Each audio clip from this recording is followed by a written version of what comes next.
vamos a empezar esta mesa redonda que va a versar sobre la Agenda 2030 y que, como su nombre indica, es un análisis crítico a esa agenda que tiene muchas implicaciones y consecuencias, ¿no? Lo primero que vamos a hacer es, pues, agradecer a la casa que nos acoge, a la Universidad de Sevilla, y concretamente al decano de la Facultad de Ciencias Económicas y Empresariales, que ha tenido a bien pues cedernos este espacio, que es un espacio privilegiado aquí en la facultad, es el Salón de Grados, y que ha puesto todo tipo de facilidades para que podamos desarrollar esta mesa redonda. También, como no podía ser de otra manera, a los ponentes, que ahora pasaré a presentar rapidísimamente, porque lo que queremos es escucharlos, ¿no? Pero que son personas que tienen agendas muy apretadas y que, hombre, cuadrar este elenco pues es realmente complicado en el mismo sitio y a la misma hora. Y ha sido posible, así que les agradezco y ahora los presentaré a los tres debidamente. Por supuesto, a los asistentes.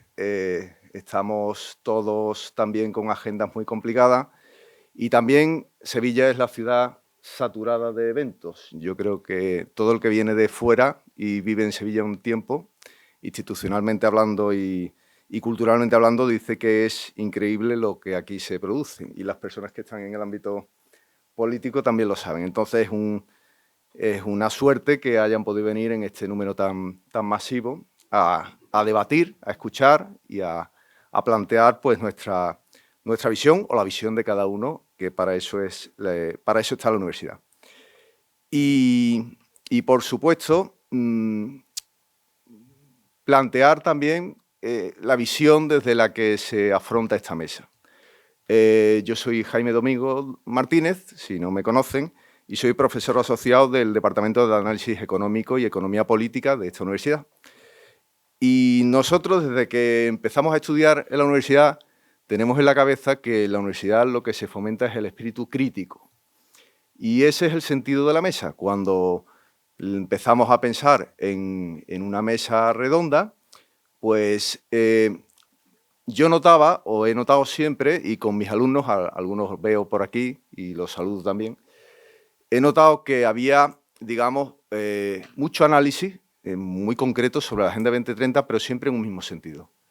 Y quizás desde el punto de vista más racional hay que analizar a fondo esta agenda porque hay veces que como mínimo necesita ese espíritu crítico. Entonces, insisto, agradecer a la facultad que nos haya permitido pues, tener esta mesa. Brevemente, voy a hacer una pequeña introducción de qué es la Agenda 2030.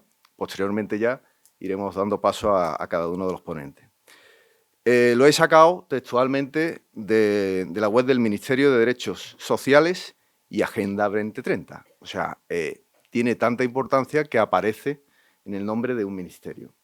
Y tiene una Secretaría de Estado que se llama así, para la Agenda 2030. O sea, vemos que es un tema que en el ámbito público está muy desarrollado.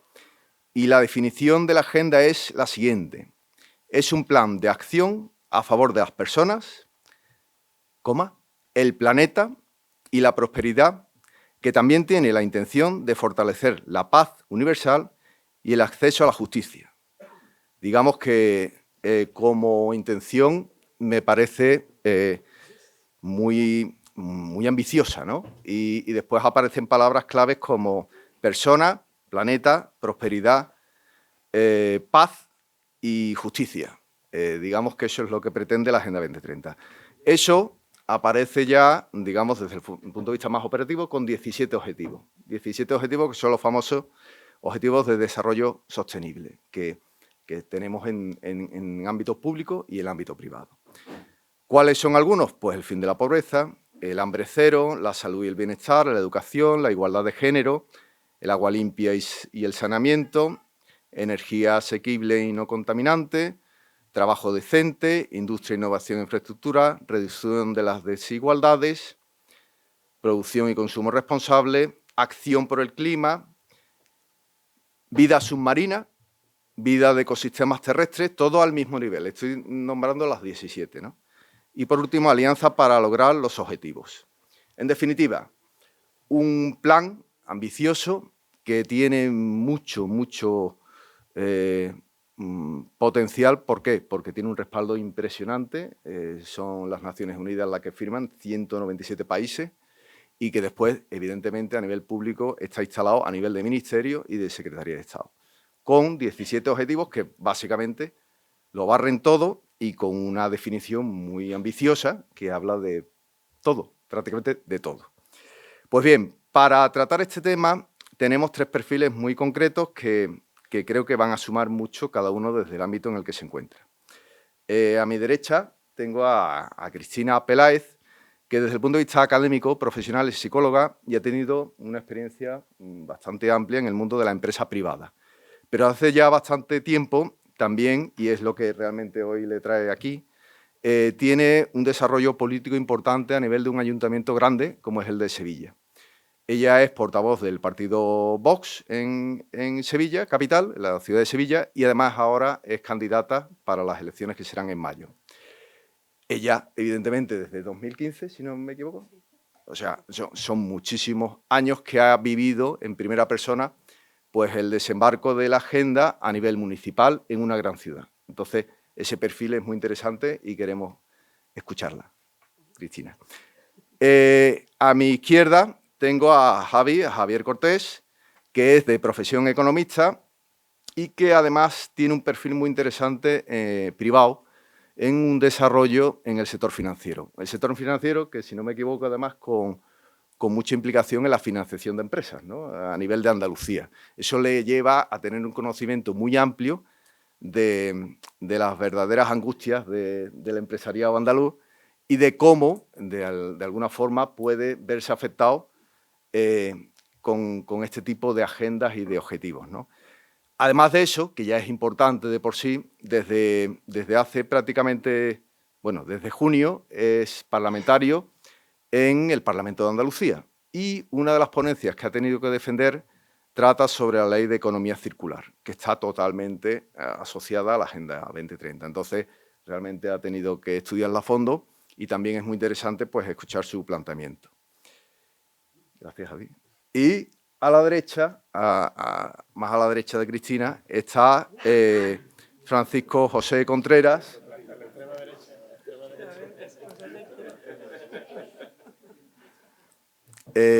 que es, desde el punto de vista académico, catedrático de Filosofía del Derecho de esta casa, de la Universidad de Sevilla. Es un referente y no lo digo porque, además, lo conozco desde hace mucho tiempo, pero a nivel, me atrevo a decir, iba a decir europeo. Creo que es una de las personas que tiene una mente más preclara y además tiene una capacidad de trasladarlo en su bibliografía que hace que para muchos sea un referente en lo que a filosofía de la vida se refiere. Evidentemente, también en esto de la Agenda 2030, porque como he leído, por eso he leído esta definición tan impactante, ¿no? Porque realmente no es algo muy concreto, muy técnico, es algo que tiene una ambición desmesurada. Entonces, don Francisco José nos puede aportar una visión pues desde el punto de vista de su conocimiento y también, y es lo que cierra también un poco el círculo de esta mesa, concretamente como diputado del Congreso Nacional. Él es diputado también por el partido Vox desde hace ya 3 años y medio y ya ha tenido que también trabajar determinados proyectos de ley o mesas que tratan este tema a fondo. Pues bien, sin más, ya tenemos presentada un poco de qué va a la mesa y por qué estas personas pueden aportar ese espíritu crítico que tanto necesitamos en el ámbito de la cultura y de la academia. Vamos a hacer una primera pasada en la que don Francisco José plantea lo que él estime. Vamos a intentar no pasarnos de 10 minutos y hacemos entre todos media hora y cada uno ubica desde esa visión que hemos planteado. El profesor Contreras va a hacer una visión general señalando algunas debilidades, por llamarlo de alguna forma, que pueden plantearse desde cualquier punto de vista. Después hablaría don Javier Cortés, que nos va a plantear esa visión que comentamos de la economía circular. Y por último, doña Cristina, que nos va a plantear esa visión más del desarrollo en el ámbito municipal de una gran ciudad. Así que, querido Curro, muchísimas gracias a los tres y tuya es la palabra. Muchas gracias, Jaime, por organizar esta mesa y muchas gracias a todos ustedes por asistir esta tarde. Bien, yo, como de costumbre, he previsto más materia de la que tendré tiempo de explicar, pero voy a hablar rápido e intentar ir a lo fundamental. Jaime, en parte, me ha dispensado parte de la tarea porque ha presentado más o menos lo que la Agenda 2030 es un horizonte político y moral que Naciones Unidas propone a todos los países del mundo en 2015.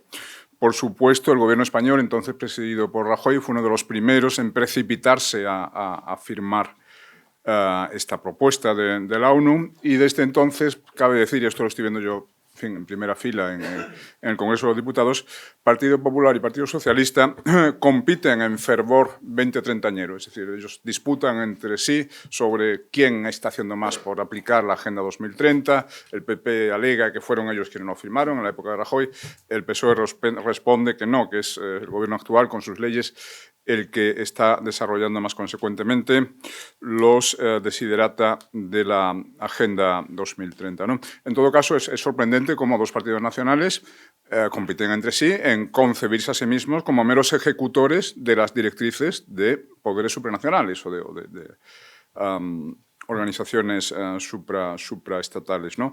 Esto merecería comentario, pero no tengo tiempo de profundizar. Cómo tendemos a asociar lo legítimo con lo supranacional y, en cambio, el Estado-nación es siempre sospechoso pues, de sectarismo o incluso de ser la semilla de posibles guerras. Esto es un marco mental que tenemos del año 45, es decir, nos hemos quedado, desde el 45, final de la Segunda Guerra Mundial, nos hemos quedado con la idea de que los Estados-nación, los nacionalismos fueron culpables de las dos guerras mundiales y, por tanto, a contrario, la justicia y la paz internacionales solo pueden venir desde los poderes supranacionales. Pero no tenemos tiempo de desarrollar esto.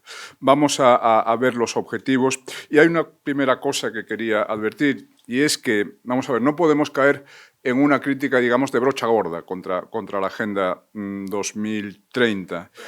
Por una razón que ya ha empezado a introducir Jaime, y es que, a primera vista, los 17 objetivos que propone la ONU son inobjetables. ¿Quién podría estar contra la erradicación del hambre en el mundo? Y eso es el ODS. Cuando diga ODS, que dice Objetivos de Desarrollo Sostenible, es el número 2, ¿no? ¿Quién podría estar contra la provisión de agua limpia y saneamiento para todos los habitantes del planeta? Pues nadie puede estar contra eso. Y así sucesivamente. Prácticamente todos ellos, en su descripción genérica, son inobjetables, con una excepción, me parece a mí, que es lo de la acción por el clima. La acción por el clima, porque aceptar que hace falta una acción por el clima ya es presuponer que tenemos un gravísimo problema climático y que nosotros estamos en condiciones de solucionarlo. Ambas cosas son discutibles, intentaré llegar a ellos, si los minutos alcanzan, creo que no, pero bueno, ambas cosas son muy discutibles, ¿no? Que hay un problema tremendo y que esté en nuestra mano solucionarlo. Pero bien, entonces, cuidado con rechazar así en bloque la Agenda 2030 porque se lo ponemos en bandeja a nuestros enemigos. Dicen, ustedes, ¿contra cuál de ellos están en contra? ¿En cuál de ellos están en contra? ¿La erradicación del hambre? ¿La salud y bienestar? Es decir, mejores sistemas sanitarios, la educación de calidad. Bien, entonces, es decir, atacar la Agenda 2030 requiere una argumentación pues, más detallada y más fina. Desgraciadamente, en política no suele haber tiempo para argumentaciones detalladas y finas, ¿no? Porque hay que decir todo en 30 segundos. Por ejemplo, yo ahora me estoy viendo en apuros para decirlo en 10 minutos.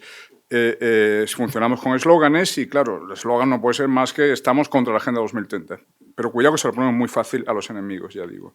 Miren estos cavernícolas que están a favor del hambre en el mundo, que están a favor de que la gente no tenga agua limpia, no tenga hospitales. Bien. Entonces, ¿dónde están las trampas de la Agenda 2030? Yo veo 3 trampas, ¿no?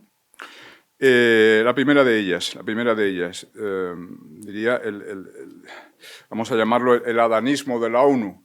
Es decir, parece como que hasta que la ONU nos lo dijo en 2015, aquí nadie se había preocupado por el agua limpia y saneamiento, por ejemplo, como si no estuviera ahí las cloacas romanas, ¿no?, de algunas de nuestras ciudades, en las ruinas de nuestras ciudades, o la cloaca máxima en Roma, etc. Es decir, lo que habría que contestarle al burócrata internacional que llegue aquí predicando pues la salud y bienestar o lo que sea, o la educación de calidad, es que, perdone usted, pero llevamos varios siglos haciéndolo, ¿no? No necesitamos que la ONU venga a decirnos que la sanidad es muy importante o que la educación es muy importante. Ya lo habíamos descubierto. Eso es lo más obvio, el adanismo de Naciones Unidas. Después hay una segunda deficiencia lógica, o no sé cómo llamarlo, en la Agenda 2030, y es lo de la plantilla única. Es decir, en el Occidente desarrollado lo que tenemos que responder a la ONU es no solo llevamos muchos siglos haciéndolo, sino que además ya lo hemos conseguido en buena parte de los objetivos. Claro, hay dos tipos de objetivos. Hay algunos que por su propia estructura lógica nunca se puede decir que estén alcanzados definitivamente, porque claro, digamos, no tienen un nivel de saturación definitivo. Siempre cabe pues, más educación de calidad o más atención sanitaria. Pues siempre puedes incrementar el número de camas por cada 1.000 habitantes, etcétera, ¿no? Luego, nunca se puede decir que estén alcanzados. Hay otros que sí. Hambre cero. Bueno, perdón. En España, como en el resto de Occidente desarrollado, ya hace bastantes décadas que nadie pasa hambre. Eso está en Occidente, eso está ya conseguido. Lo mismo que habría que decir sobre el agua corriente, saneamiento, etcétera, ¿no? Y también la igualdad de género. Y así llegó a uno de los puntos más polémicos. Ojalá el tiempo alcanzara para analizarlo. Bien, entonces, ¿qué pasa? Esta es otra de las trampas de la agenda, el hecho de que la ONU haga abstracción de las abismales diferencias de desarrollo material y civilizacional entre las diversas zonas del mundo. El hecho de que la ONU nos meta a todos en el mismo saco, meta en el mismo saco a Finlandia y a Somalia, a Noruega y a Pakistán, a España y a Chad, ¿no? A eso llamo lo de la plantilla única, a eso me refiero con la objeción de plantilla única. Claro, la ONU, al hacer la Agenda 2030, está postulándose como gobierno mundial o jugando a ejercer de gobierno mundial. Y en cuanto tal, pues tiene que hacer un programa único. Y diseña ese programa único a la medida de las necesidades de los más atrasados, ¿no?, de los menos desarrollados. Entonces, realmente la Agenda 2030, sin entrar en las demás trampas lógicas que alberga y tal, en principio estaría bien como programa para el mundo subdesarrollado. Claro, en Níger, en Burkina Faso, sí hace falta proponer la erradicación del hambre, los sistemas de saneamiento, agua corriente, etcétera, como un objetivo a alcanzar, porque allí no están garantizados. Pero, perdonen, no en España, no en Suiza, ¿verdad? Pero, claro, hay varias razones por las cuales la ONU no puede entrar en diferencias regionales. Una es que está intentando ejercer el gobierno mundial y, por tanto, tiene que ser el mismo programa para todos. Otra es que constatar las diferencias de, ¿cómo llamarlo?, de desarrollo moral, desarrollo material, dije antes, entre diversas regiones del mundo, es anatema para la mentalidad progre actual, ¿no es cierto? Porque la nueva ideología oficial es el wokismo y el wokismo pues implica que básicamente que los hombres blancos heterosexuales oprimen al resto de la humanidad desde hace milenios y por tanto, quiero decir, presentar a Occidente como la zona del mundo que mejor lo ha hecho, que mejores resultados ha conseguido en todos estos planos, pues contradice radicalmente al wokismo. Es decir, el wokismo tiene que presentarnos a los occidentales como los malos, los que oprimimos a los demás, etcétera. En fin, y sobre todo es anatema para el relativismo cultural, que es otro de los rasgos de las tendencias que están en la base de la mentalidad progre. Es anatema decir que algunas civilizaciones pueden ser mejores que otras, ¿no?, que algunas culturas puedan ser mejores que otras. Por tanto, se nos mete a todos en el mismo saco. Y hay que decir que la izquierda occidental, cuando digo la izquierda, incluyo también a partidos como el Partido Popular, que antes he dicho que es fervientemente pro Agenda 2030, la izquierda está encantada de que la ONU venga aquí a decir que también en España, o también en Noruega, también en Suiza, nos queda mucho camino por avanzar, por ejemplo, en materia de igualdad de género. Porque la nueva izquierda woke Efectivamente, ha sustituido la lucha de clases por la lucha de sexos, razas y orientaciones sexuales. Por tanto, uno de sus dogmas, que intenta inculcar a la sociedad por todas las vías posibles, es que las mujeres están oprimidas por los hombres. Entonces, si llega la ONU diciendo no, igualdad de género, porque todos los países son machistas y todavía nos queda mucho camino por recorrer en lo que se refiere a igualación de derechos de hombres y mujeres, que lo diga también en Occidente, a la izquierda le viene fenomenal, porque es la ONU confirmando su visión del mundo básica, ¿no? Es decir, una visión del mundo, una visión de la sociedad conflictualista. El juego de la izquierda siempre es dividir a la sociedad en sectores enfrentados entre sí, asumir la defensa de los supuestamente más débiles, de las supuestas víctimas, y antes eso se conjugaba en clave de lucha de clases, ahora lo conjugan más bien en clave de lucha de sexos, lucha de razas y lucha de orientaciones sexuales. Por lo tanto, la izquierda está encantada con la Agenda 2030 por estas razones. Después, la tercera trampa, y ya sé que estoy en los 10 minutos, un minuto más, es, digamos, la trampa de la letra pequeña. El diablo está en los detalles. Podemos estar de acuerdo en los conceptos genéricos de erradicar el hambre, etcétera, pero la forma en que haya que hacerlo, sobre eso discreparemos. Y la forma que propone la ONU está desglosada en una serie de subepígrafes, de submetas, además numeradas, que son, ellas sí, enormemente discutibles. Y después hay unos parámetros empíricos, nada menos que 232 indicadores, sobre los que la ONU pide a los estados que suscriben la agenda que le informen constantemente de cómo va la cosa en cada uno de esos 232 parámetros, y todo eso son también muy discutibles. Bueno, esto lo tendríamos que ver ejemplificado, por ejemplo, en el ODS número 5, lograr la igualdad de género y empoderar a todas las mujeres y niñas. Aquí, en el mismo descriptor genérico, ya hay algo que nos tendría que hacer encender las señales de alarma, que es lo del empoderamiento. Esto de empowerment es un término que lo tomamos prestado a los progres anglosajones y ya lleva detrás toda una serie de presuposiciones, a saber que la relación entre los sexos es una relación de lucha por el poder, y que hasta ahora las mujeres han estado privadas de poder o una situación de subordinación respecto al hombre, y que hay que dotar de más poder a las mujeres. Todo esto es enormemente discutible, pero me quedo sin tiempo, no puedo entrar en ello. Quizás en el segundo turno. Muchas gracias, profesor Contreras. Sí, efectivamente, ahora después tendremos otra segunda vuelta y iremos controlando. Sí, vamos a dar una primera pasada, si os parece, y a partir de ahí pues ya vamos aprovechando el tiempo. Pues, Javier, tuya es la palabra. Bueno, muchas gracias a todos por venir. También muchas gracias al decano por permitirnos usar este salón de grados, que la verdad es que hasta hace poco no era muy habitual que gente como nosotros pudiésemos estar aquí, y menos en un ambiente de cordialidad, lo cual significa que algo bien se está haciendo para que podamos empezar a normalizar lo que es este movimiento patriótico y social, que simplemente se postula de manera muy clara, sin mentir a nadie, frente a todos los problemas que nos están asolando ahora como sociedad. A ver, yo me voy a centrar en la enmienda a la Ley de Economía Circular, que tuve, pues el honor de defender, la enmienda a la totalidad, y sí es cierto que tenemos que hacer una labor didáctica de por qué presentamos una enmienda a la totalidad, porque claro, es difícil explicar cómo un grupo político, un grupo parlamentario, pues se postula enmendando la totalidad sobre una ley que supuestamente pues está hablando de economía circular. ¿Qué es la economía circular? ¿Cómo se llama ahora? Bueno, pues lo que todos conocemos como el reciclaje y la gestión de residuos. Entonces, ¿qué pasa? ¿Que vos estás en contra de...? ¿Se me escucha bien? ¿Vos estás en contra de la gestión de residuos, del reciclaje? Pues obviamente no. Vos estás a favor. Lo que no va a hacer Vox es someterse a la Agenda 2030. Es decir, nosotros estamos a favor de la conservación del medio ambiente, estamos a favor del reciclaje, estamos a favor de mantener una relación con la naturaleza que permita que nuestros nietos puedan heredar el mundo que nosotros hemos recibido de nuestros nietos, pero es que esto hay dos formas de afrontarlo.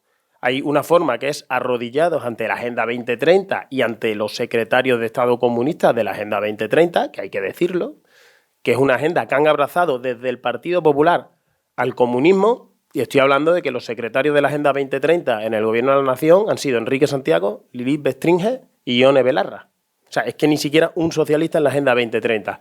Por tanto, ya ahí tenemos que empezar a pensar qué es lo que pasa con la Agenda 2030. Y luego, por supuesto, hay otra forma de afrontar todo lo que es esta ley de economía circular, y es defendiendo los intereses nacionales, los intereses soberanos y Y, por supuesto, afrontar este problema, que es un problema real, porque cada vez producimos más basura, porque cada vez explotamos más los recursos. Bueno, pues este problema lo podemos afrontar sin fanatismos climáticos y, por supuesto, defendiendo nuestra economía y no arruinando a nuestra industria y a nuestro sector primario, que es lo que realmente está pasando. La verdad que vamos mal de tiempo. Luego, si no, en la segunda parte pongo ejemplos como lo que está ocurriendo de medidas que estamos adoptando en España, en Europa, y cómo, sin embargo, compramos a China, el principal emisor de CO2, como si las emisiones de CO2 entendieran de fronteras entre los diferentes países. O podemos ver cómo, por ejemplo, Marruecos, en nombre de este cambio climático, está recibiendo ayuda por parte de la Unión Europea. Yo tenía cuantificado cerca de 2.000 millones de euros, pero es que hasta hace nada, hace una semana, llegó un acuerdo financiero con España para recibir 800 millones de euros para modernizar, entre otras cosas, el campo agrícola marroquí. O sea, es decir, en nombre de este fanatismo climático estamos permitiendo no que Marruecos siga compitiendo con nosotros de manera desleal, no. Es que no está compitiendo con los productos del sector primario español, es que está literalmente sustituyendo Marruecos al sector primario español y nadie se atreve a decir eso. Y ahora enlazando con lo que es la ley de economía circular, eso lo digo un poco para de preámbulo, a ver, ¿por qué nos oponemos en su totalidad? A ver, esta ley tiene propuestas muy positivas, como puede ser el reciclaje, la gestión de residuos, alargar la vida útil de los productos. Luego tiene otra serie de cuestiones redactadas en esta misma ley que podrían ser debatibles y tendríamos que ceder todos los grupos parlamentarios. Obviamente, si no se tiene una mayoría absoluta, pues no puedes aplicar ese rodillo democrático que te otorgan los ciudadanos.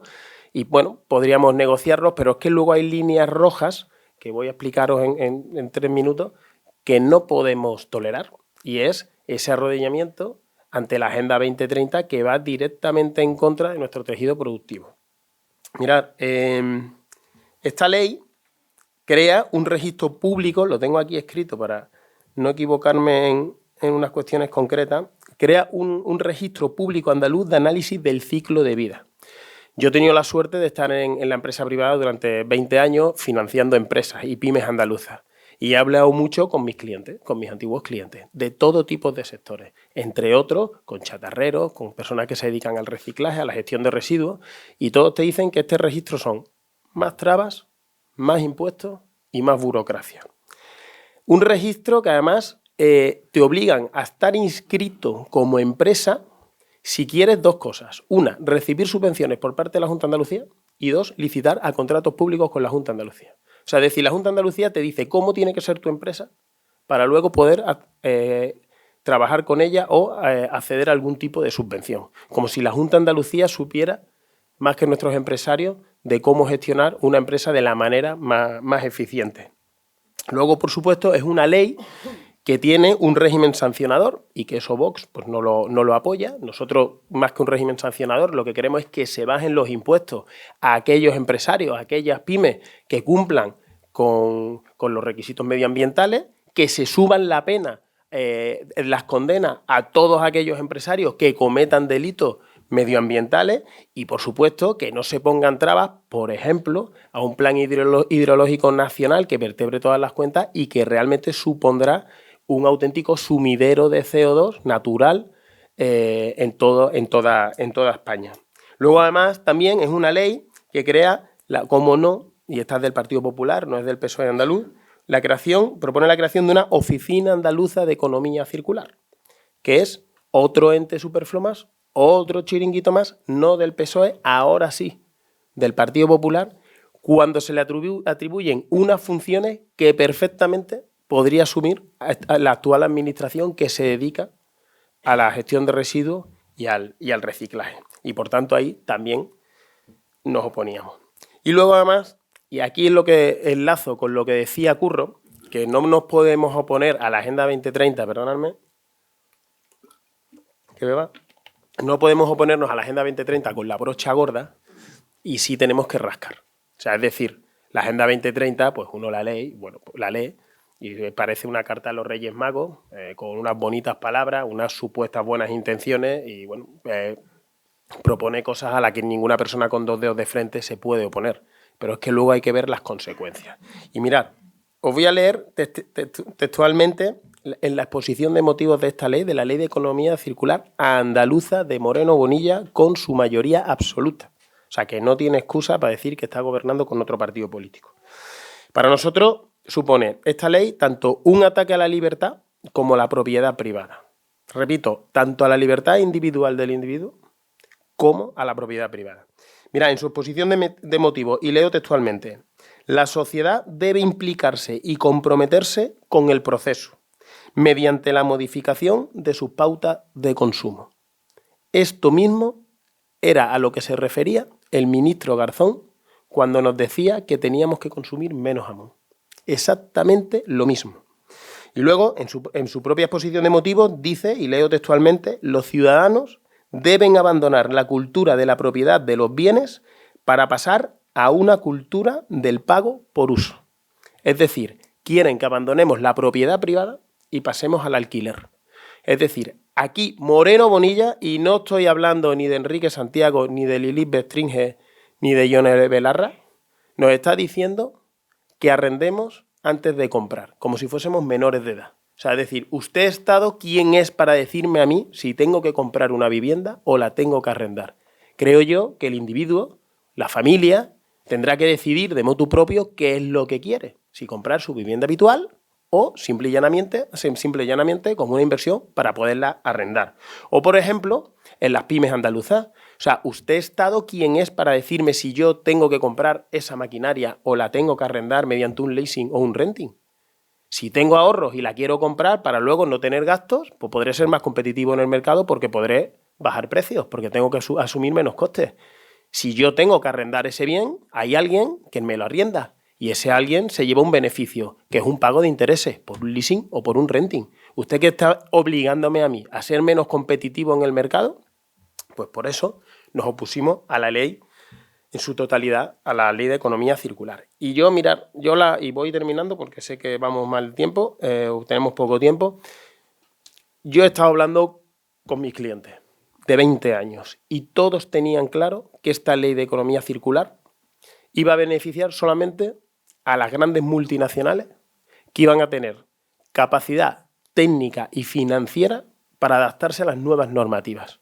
Es decir, todas aquellas empresas que tienen dinero para acometer las reformas necesarias en su estructura para adaptarse a esta normativa y que además pueden pagar a los mejores profesionales que le aseguran adaptarse sin problema a estas nuevas normativas.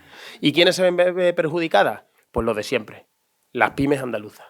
Esas pymes, pues que no tienen ni el pulmón financiero ni la capacidad técnica de las grandes multinacionales para adaptarse a estas nuevas normativas, a esta concreta de la Ley de Economía Circular andaluza, pero a muchas más normativas que vienen en este sentido y que están implementando de manera real, con unas consecuencias perversas para la economía de nuestra nación, de la Agenda 2030.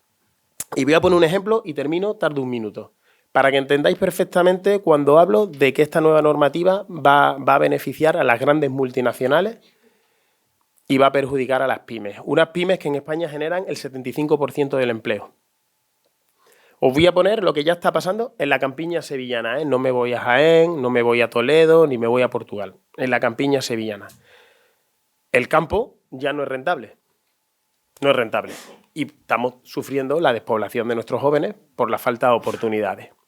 ¿Qué es lo que ocurre? Las familias están vendiendo la pequeña finca rústica que tengan, pues porque al final es un secarral, no da beneficio y al final lo rentable que es vender la tierra y comprarte un piso en Sevilla y obtener una renta de 700 euros al mes sin esfuerzo, porque al final la tierra son problemas, trabas administrativas, cada vez más problemas, que si más ecoesquema, más difícil cobrar la PAC, los productos no valen, vienen los productos marroquíes, competencia desleal, con unos requisitos fitosanitarios que a nosotros, que a ellos no les exigen, productos recogidos con mano de obra esclava. ¿Qué es lo que hacen? Venden la parcela, venden la tierra y llega un gran fondo de inversión. Un fondo de inversión que tiene la capacidad financiera suficiente para comprar lo que es un secarral y transformar la tierra, que cuesta mucho dinero. Hace un pozo, hace un pantano, dota de agua a lo que antes era un secarral, lo valla y además tiene la capacidad financiera y técnica suficiente para sembrar, para que cuando se tengan que recoger los productos se utilice maquinaria y desaparezca la mano de obra. Y ya les da igual que, por ejemplo, el aceite de oliva valga el litro 3 euros o 6 euros. Porque ellos saben que unos años ganarán más, unos años ganarán menos. Pero ya, con la capacidad técnica y financiera de haber comprado la tierra barata, de haberla transformado y sabiendo ya que no van a necesitar mano de obra porque se va a recolectar con maquinaria, ya son rentables las tierras. Nuestras familias, nuestras pymes se están yendo de la campiña y de la sierra, se están viniendo a la ciudad y se están quedando con la campiña o con la sierra sevillana los grandes fondos de inversión que en muchos casos ni siquiera son europeos ni españoles. ¿Vale? Bueno, ahí lo dejo y seguimos ahora debatiendo. Muchas gracias, Javier. Yo creo que estamos avanzando bien en el objetivo de la mesa, que es poner sobre la mesa, valga la redundancia, pues un análisis crítico de la situación. Ahora tiene la palabra doña Cristina. Muchas gracias, Jaime. No sé si se me oye bien. ¿Está bien? Bueno, pues muchas gracias, sobre todo también por organizar esta conferencia tan interesante, porque la Agenda 2030 parece una cosa etérea, que no todo el mundo habla de ella y nadie sabe exactamente cómo se concreta para nuestro día a día, para nuestro mundo, nuestro pequeño mundo. Y bueno, pues aquí tenemos la visión, digamos, estatal en un plano más general, la visión autonómica, y a mí me toca hacer un poco la visión local, municipal, de una ciudad pues con las características que tiene Sevilla y lo que la Agenda 2030 nos afecta a nosotros en el día a día, ¿no? No he puesto la diapositiva. Un momentito.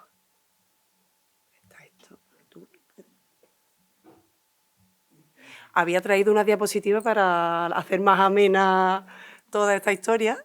A ver, es esto de aquí, pero es que no hay puntero.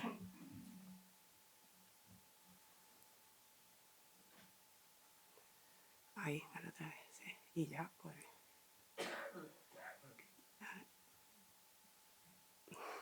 Y ya. Bueno, así se le da más emoción a la cosa. Bueno, y espérate, ahora para pasar, así, ¿no? No. Es que no es mi ordenador. Ahí lo voy dando. Ah, venga, vale, genial. Gracias. Venga, aquí, ¿no? Vale. Venga, perfecto. Bueno, pues entonces, rapidito, como mis compañeros también, voy a hacer un esfuerzo, porque la verdad es que esto es para entretenerse bastante. Bueno, de todos los ODS que ha descrito aquí el profesor Contreras, ¿qué afecta concretamente a una ciudad como Sevilla, a lo municipal?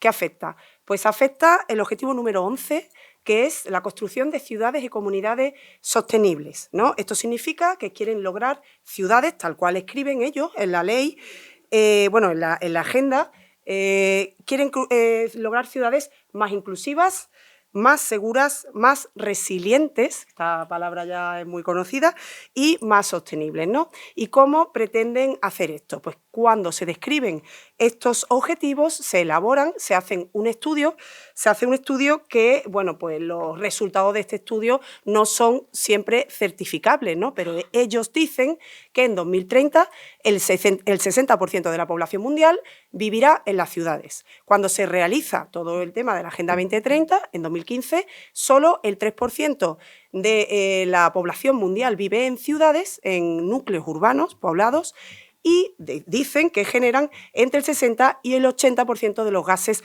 invernaderos. Y bueno, pues tienen como meta, elaboran la meta, reducir el impacto ambiental negativo per cápita por ciudad, la calidad del aire. En definitiva, lo que ellos dicen es que las ciudades contaminan, que contaminan mucho y que, bueno, pues hay que establecer políticas para paliar esta creciente contaminación provocada por el incremento de la población en las ciudades, los núcleos urbanos, ¿no? Entonces,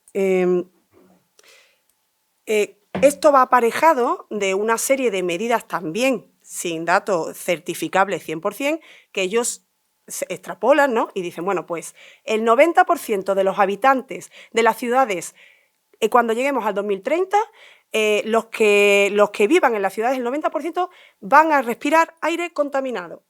El 90%. Y después dicen que más de la mitad, expuesta a estos niveles de contaminación, pues encima va a ser un 2,5% más altos los niveles de toxicidad de este aire.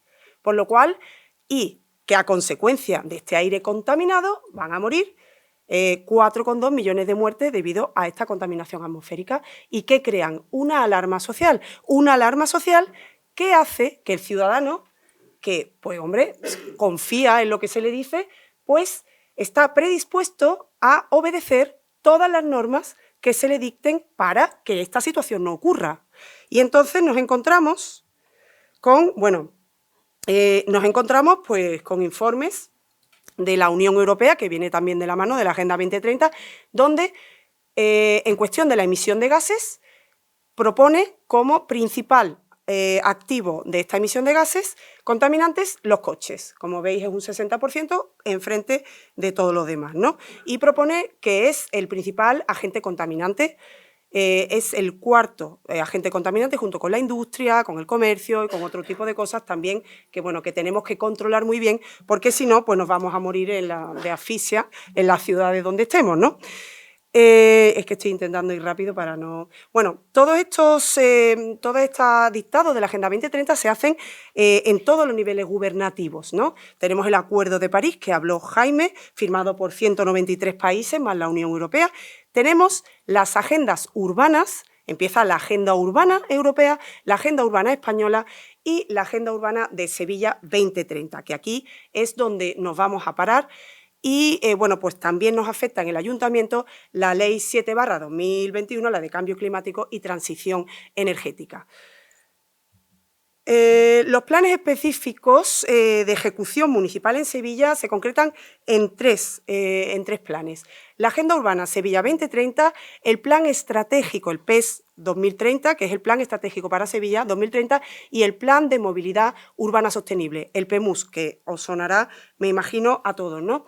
Estos son, en general, se definen como grandes proyectos para Sevilla que cuando tú los desgranas y te pones a ver exactamente en qué consisten para conseguir eso, la descontaminación de las ciudades, que no lleguemos a esos niveles tan perniciosísimos para nuestra salud y que nos muramos todos, pues son planes, grandes proyectos para prohibir. Prohibir pues determinado que no podamos hacer, igual que pasaba con la economía circular, pues lo mismo aquí, prohibiciones y prohibiciones, en este caso en las ciudades. ¿Qué prohibiciones? Pues en Sevilla concretamente tenemos el Plan Respira, tenemos la zona de bajas emisiones y la prevalencia de los transportes de movilidad alternativa sobre el vehículo privado. Este último concretamente no son prohibiciones, pero son, ya lo voy a explicar un poquito después, todo te lleva también a la guerra absoluta contra el vehículo privado, que es a lo que vamos, pero directamente toda la izquierda y el PP, por supuesto, también todos los grupos políticos en torno a una guerra absoluta contra el coche privado, es decir, contra la libertad del individuo de desplazarse como bien le parezca y le sirva mejor, ¿no? Bueno, pues el Plan Respira es una batería, como he dicho antes, de prohibiciones de circulación para el coche en varias zonas de la ciudad. Concretamente aquí en Sevilla se han centrado en el casco antiguo, en el centro, y en Triana. Pero ya han dicho que esto va a ser ampliable. Va a ser ampliable porque, bueno, pues cada vez vamos a ir reduciendo más los gases tóxicos. Y bueno, en este punto tengo que decir, porque es muy llamativo, que Sevilla no tiene unos índices, para el que no lo sepa, Sevilla no tiene unos índices de contaminación que justifiquen todo este tipo de medidas. Todo este tipo de medidas vienen porque tenemos que cumplir con muchísima prisa y mucho fervor los dictados de la Agenda 2030. El control telemático de accesos y registros y la eliminación paulatina de las excepciones. Es decir, el Plan Respira consiste en que se va a prohibir entrar al coche en el casco histórico y en Triana, y para ello va a haber un control telemático de acceso, es decir, que van a poner unas cámaras de vigilancia y tal, y pues como tú vayas con tu coche, pues multazo que te cascan, ¿no? Como el Plan Madrid Central, en fin, igual que si fuéramos Madrid, pues lo mismo, ¿no? Entonces, implementarlo. ¿Cuándo se va a implementar? Lo tengo aquí. Un momentito. Las consecuencias de... O sea, se va a implementar... O sea, querían haberlo implementado ya en 2023, pero, y de hecho han estado trabajando todo 2022 para implementarlo, pero curiosamente no lo han hecho. Nosotros sospechamos por qué no lo han hecho, porque ha tenido, conforme han ido explicándolo, tanto a los comerciantes como a los vecinos del centro y de Triana, ha tenido tantísimo rechazo popular que yo creo que se están esperando porque vienen ahora muchas elecciones. Y entonces, pues no quieren hacerlo y de hecho lo tienen preparado para hacerlo y todavía no lo han ejecutado, ¿no? ¿Qué significa? ¿Qué consecuencias tiene para los ciudadanos concretamente, ¿no? Expulsa a los no residentes del centro de las ciudades, especialmente a los de la periferia. Es decir, normalmente, pues como no tenemos unos servicios públicos que puedan asistirnos en este sentido, pues el que viva lejos del centro, pues directamente va a intentar pues no ir. Pues si quería comprar algo en un comercio, que perjudica a los comercios tradicionales de las zonas afectadas, si quería comprar algún comercio, pues va a desistir de ello y se va a ir a cualquier otro sitio, por lo cual va a perjudicar en ese sentido. También va a perjudicar a las personas mayores y con movilidad reducida por razones obvias, pero es que además, si nos pensamos en las familias con niños que se desplazan habitualmente en coche, porque claro, es que los transportes públicos no se pueden utilizar para todo, o para hacer la compra, o para asistir a tu madre que vive en el centro y que necesita asistencia por tu parte. Pues tienes que, son todo, dificulta todo tu día a día a este respecto, ¿no? Corto aquí, pero si ya después hablamos más del plan Respira, si queréis. La zona de bajas emisiones es el otro plan que tiene de prohibiciones para Sevilla y este ya se está implantando, ¿no? En enero de 2023 se ha empezado a implantar en la zona de La Cartuja. En La Cartuja trabajan 23.000 trabajadores diarios que se desplazan allí en coche habitualmente porque, una vez más, los servicios públicos no funcionan como todos nos gustaría que funcionasen y existen todo tipo de servicios públicos que quisiéramos. Bueno, pues se desplazan 23.000 trabajadores en coche, ¿no? Pues a partir de esta implementación ya no van a poder entrar en coche, están por fases, ¿no? Ahora mismo no van a poder entrar en coche aquellos que no tienen un vehículo de diésel matriculado antes de 2000 y del 2000 y de gasolina matriculado antes del 2006. Todas esas personas que tengan esos coches, por eso todavía son poquitos, todas esas personas que tengan esos coches van a tener que dejar su coche en su casa y desplazarse pues, en vehículos públicos. Y bueno, pues como todos sabemos, ¿no? Uno va a trabajar en coche porque a lo mejor antes ha dejado a los niños en el colegio y después a lo mejor va a hacer la compra. Pues todo esto nos vamos a ver afectado en este sentido, ¿no? La zona de bajas emisiones nos obliga, la ley de transición ecológica que hablamos antes, a todas las ciudades de más de 50.000 habitantes. No atiende a los índices de emisiones de cada ciudad. Como os he dicho antes, Sevilla no tiene unos índices que justifiquen la implantación de estos planes. Y siguiendo, pero claro, siguiendo las teorías del cambio climático antropogénico, es decir, que el hombre es el que causa el cambio climático, porque sí. O sea, porque ellos ya, como decimos siempre, bueno, decimos algunas veces, una religión, ¿no? Te lo crees o te lo crees. Entonces, somos los causantes de esta situación, por lo cual, pues tendrían que evitarse y prohibir, por supuesto, el coche, ¿no? Y por aquí, pues también un sinsentido para Sevilla, porque no tenemos problema para las emisiones. La Cartuja, como he dicho antes, afectaría a 23.000 trabajadores, se ha aplicado desde el 3 de enero de este año. No hay problemas de contaminación real, especialmente, fijaros, en La Cartuja, que es una zona que, si Sevilla no tiene problemas de contaminación, La Cartuja todavía menos. Porque es una zona que no tiene un tráfico continuado, porque solo tiene tráfico a la ida y a la marcha del trabajador. Y que además, al estar a la vera del río, al estar al lado del río, está en continua ventilación. Es decir, es la zona que menos contaminación puede tener de toda Sevilla, y aquí, pues al tuntún, el ayuntamiento ha dicho, pues aquí mismo voy a hacer yo la zona de bajas emisiones porque tengo que aplicarla por la ley transición ecológica, que no me salía. Bueno, pues como he dicho antes, la fase inicial, los distintivos B y C, los coches, y al final van a quedar solo los coches eco y los de cero emisiones, con el coste económico que va a tener esto precisamente para las clases medias y trabajadoras que no se pueden permitir cambiar el coche, que simplemente esto es obvio.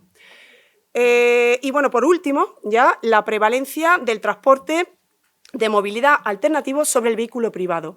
El transporte de movilidad alternativo sobre el vehículo privado, esto no son prohibiciones, esto simplemente es como una hoja de ruta, unas indicaciones que estamos viendo día a día. Por ejemplo, el transporte de movilidad alternativa son las bicicletas, los patinetes, bueno, el metro, el tranvía, todo lo que no sea el vehículo privado, ¿no?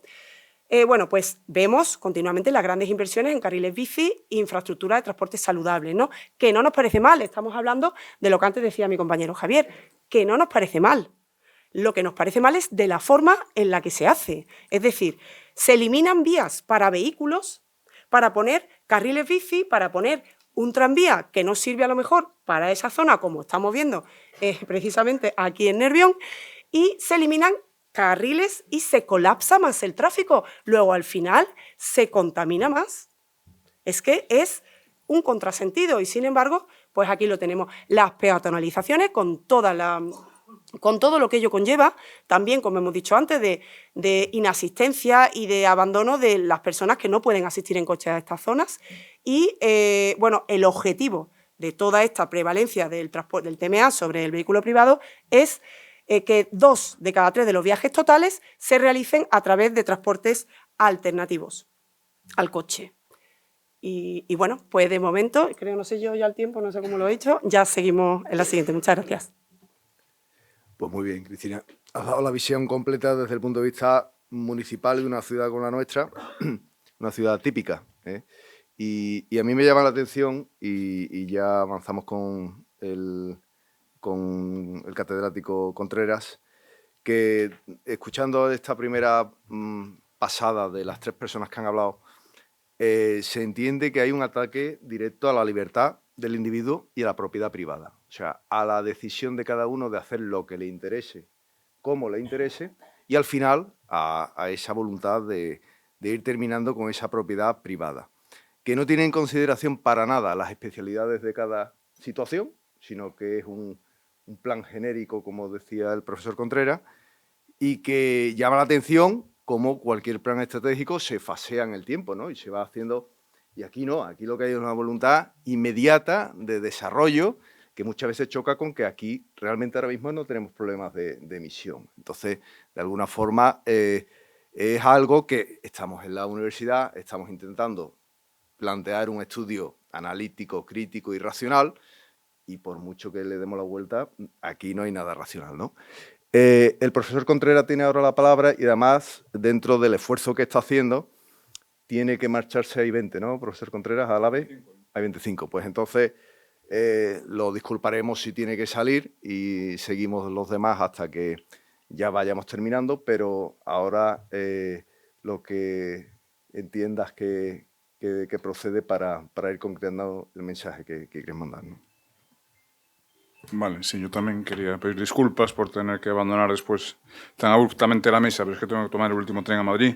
Y bueno, retomo la explicación un poco donde la dejamos, que estábamos explicando el ODS número 5, es decir, que se refiere a la igualdad de género, como ilustración de lo que veníamos diciendo, que la formulación genérica del objetivo en principio puede ser compartible, pero después los subepígrafes, las técnicas concretas recomendadas por la ONU para alcanzar esos objetivos tienen un sesgo ideológico evidente, un sesgo siempre progre, woke, socialdemócrata y por consiguiente erróneo, ¿no? Y esto lo vemos muy bien en el ODS sobre la igualdad de género. En primer lugar, por el hecho de que utilice ese término maldito del empoderamiento, que implica que las mujeres están oprimidas, por consiguiente la solución es dotarles de más poder, como si la relación entre los sexos, entre hombres y mujeres, fuese una relación de competición por el poder o de lucha por el poder, una competición en la que se supone que las mujeres durante milenios han llevado la peor parte y ahora llega la hora de la revancha, ¿no? Ahora las mujeres tienen que vengarse, tienen que reconquistar el poder. Todo esto, por supuesto, es venenoso, es destructivo, quiero decir. También es destructiva la idea de la lucha de clases, cuando criticamos al neomarxismo woke que haya sustituido la lucha de clases por lucha de sexo, etc. No quiere decir que la antigua lucha de clases estuviera bien, todo lo que sea dividir a la sociedad en sectores enfrentados a muertes entre sí y tal, es venenoso, ¿no? Pero quizás nada puede destruir más a una sociedad que enfrentar a los hombres con las mujeres, alimentar el resentimiento y la desconfianza entre hombres y mujeres, en lugar de entender, como se entendió siempre, que la relación entre hombres y mujeres es una relación de complementariedad, que la naturaleza precisamente ha creado los dos sexos para hacer posible la perpetuación de la especie, cosa que solo es viable mediante la cooperación amorosa entre los sexos. Por tanto, enfrentarlos entre sí es una de las formas más nocivas de atentar contra la viabilidad de una sociedad. Y hablo muy en serio porque el verdadero problema que tiene planteado nuestra sociedad, del que nadie habla, salvo nosotros, es el de la falta de recambio generacional, es el hundimiento de las tasas de natalidad. Estamos engendrando un 45% menos de los niños que serían necesarios para simplemente garantizar el recambio generacional, es decir, para que la población se mantenga estable en los mismos niveles. Pero me estoy desviando. Vamos a lo de ese número 5. Muy bien, igualdad de género, pero conseguida. ¿En qué se traduce esto? De manera más concreta, ¿no? ¿Qué hay que hacer para impulsar la igualdad de género? Pues mira, aquí tenemos la meta 5.2, ya digo que cada meta genérica a su vez se desglosa en metas más concretas. Consiste en eliminar todas las formas de violencia contra todas las mujeres y las niñas en los ámbitos público y privado, incluidas la trata y la explotación sexual y otros tipos de explotación. Bueno, aquí llama la atención la alusión a formas de violencia en el ámbito público. ¿Qué será esto? ¿Qué será esto? Claro, a lo mejor una forma de violencia en el ámbito público contra la mujer consiste en que se la pide a una mujer hasta la muerte por haber cometido adulterio. Eso ocurre en algunos países, ciertamente no ocurre en España. Encontramos una vez más lo que decía antes, tratar a todo el mundo como si fuese Somalia. Todos somos Somalia. Todos tenemos un gravísimo problema de violencia pública contra la mujer en cuanto tal, ¿no? En cuanto a la violencia en el ámbito privado, obviamente aquí están aludiendo y están avalando el famoso concepto de la violencia de género. Es conocido que la actitud de nuestro partido sobre la violencia de género es que la violencia de género no existe. Algunos estarán echando las manos a la cabeza. Uy, ¿qué está diciendo este? No, la violencia de género tal como es definida por las leyes y por los sociólogos progres que han desarrollado este concepto, no existe, porque la violencia de género se supone que es, y además así figura en el artículo 1, tanto de la Ley Nacional de Violencia de Género como de la Ley Andaluza de Violencia de Género, es la violencia que en el ámbito doméstico, no me lo sé de memoria, veo que está ahí Diego de los Santos, seguramente se lo sabe mejor que yo, pero es algo así como la violencia que sufren las mujeres en el ámbito doméstico como expresión de la situación estructural, y aquí la palabra estructural es clave, la situación estructural de dominación de las mujeres por los hombres. Es decir, vivimos en una sociedad basada en la opresión de la mujer por el hombre, lo cual significa que todos los hombres, oprimimos a todas las mujeres, y una manifestación extrema de eso es la violencia física ejercida en el ámbito doméstico por algunos hombres contra algunas mujeres. Pero no es más que la manifestación extrema de un fenómeno general. Este es el concepto que la izquierda necesita inculcar a la sociedad a través del concepto de violencia de género, ¿no? Y eso no existe, es decir, existe violencia en el ámbito privado, en el ámbito doméstico, pero no es una violencia, digamos, ideológica, no es que en un arrebato de machismo, es decir, voy a demostrar que el hombre es superior a la mujer, lo voy a demostrar matando a esta mujer. Nadie mata por fanatismo machista, que es lo que nos querían. Ahora lo llaman violencia machista en lugar de violencia de género, ¿no?